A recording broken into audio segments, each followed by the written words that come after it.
बिस्मिल्लाहिर्रहमानिर्रहीम। It is class 12th subject economics और आज का टॉपिक जो है that is conditions of producers equilibrium in terms of marginal revenue and marginal cost approach diagrammatic illustration. कल इस लेक्चर पे हमने बात की है, टेबल के जरिए समझाने की कोशिश की है। आज जो है टॉपिक कल का ही है, लेकिन आज डायग्राम के जरिए इसको मजीद समझने की हम कोशिश करेंगे।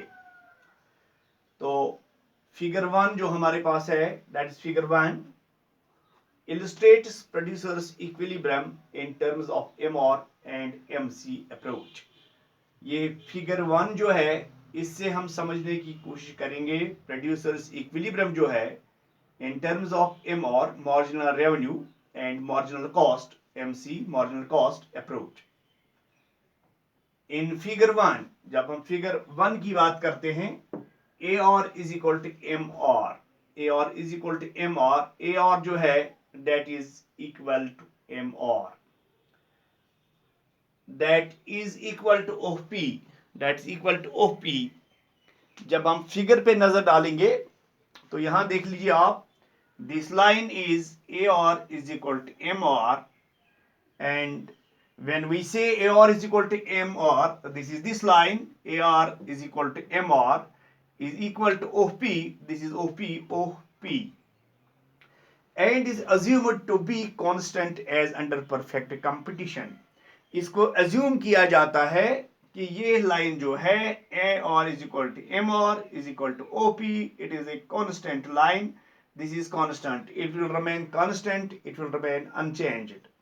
Okay, this line will remain unchanged, or we say it remains unchanged। Now according AR and MR, जब हम AR और MR की बात करते हैं, this is AR and MR, AR and MR, तो इसमें हम क्या देखेंगे, line is drawn as horizontal straight line. This line AR MR, this is drawn as horizontal straight line, this is a horizontal straight line, this line parallel to x-axis, this line is parallel to x-axis, this is x-axis, and this line which shows us AR and MR, it is parallel to x-axis, this line is known as x-axis, it shows us output।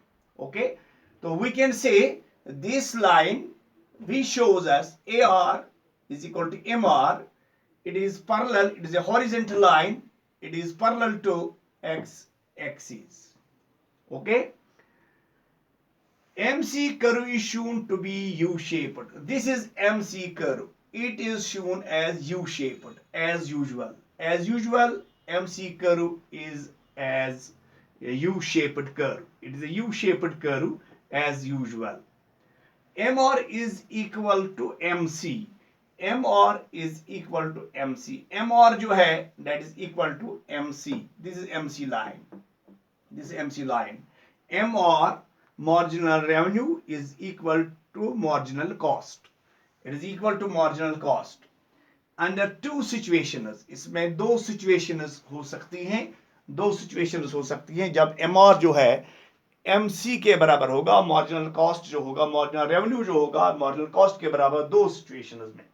पहली situation है here eight point Q1, जब हम point Q1 की बात करेंगे that is point Q1 when output is OL1, जब output हमारा OL1 है, this is OL1, this is OL1, जब हम पॉइंट Q1 की दिस इज पॉइंट Q1, जब यहां की बात करेंगे उस वक्त आउटपुट जो है that is OL1, this is OL1। और एट पॉइंट Q2 जब हम Q2 की बात करेंगे उस वक्त जो आउटपुट है that is OL2, this OL2, उस वक्त आउटपुट जो है that is OL2। Okay, and situation 1, जब पहली सिचुएशन जो हम कहते हैं MC इज फॉलिंग, MC जो है वो फॉल कर रही है, नीचे की तरफ आ रही है, इट इज फॉलिंग, जैसे टेबल में भी कल हमने बात की थी, इट इज फॉलिंग, तो MC is falling in situation 2, but in situation 2 MC is rising. लेकिन जहां सिचुएशन 2 है, इट इज Q2, यहां जो है it rises, MC is rising. We know TR is equal to area, TR जो है ये एरिया बराबर है under MR corresponding to a given level of output. This is equal to OL1, this is OL1, Q1, this is Q1 and P. This is area, this is area. जब हम TR की बात करते हैं, TR is area under MR corresponding to a given level of output. This is equal to OL1, this is OL1, Q1 and P. And situation first, जब पहली situation हम ले लेंगे, जब दूसरी सिचुएशन लेंगे उसमें TVC total variable cost under area under MC marginal cost corresponding to a given level of output. This is equal to OL1 Q1 and OR. This is OR. Now in situation first, now area OL1 Q1 OR, it is greater than area, ये बड़ा है OL1 Q1 P से, ये बड़ा है इससे, तो implying that in situation first the firm is not covering even its variable costs.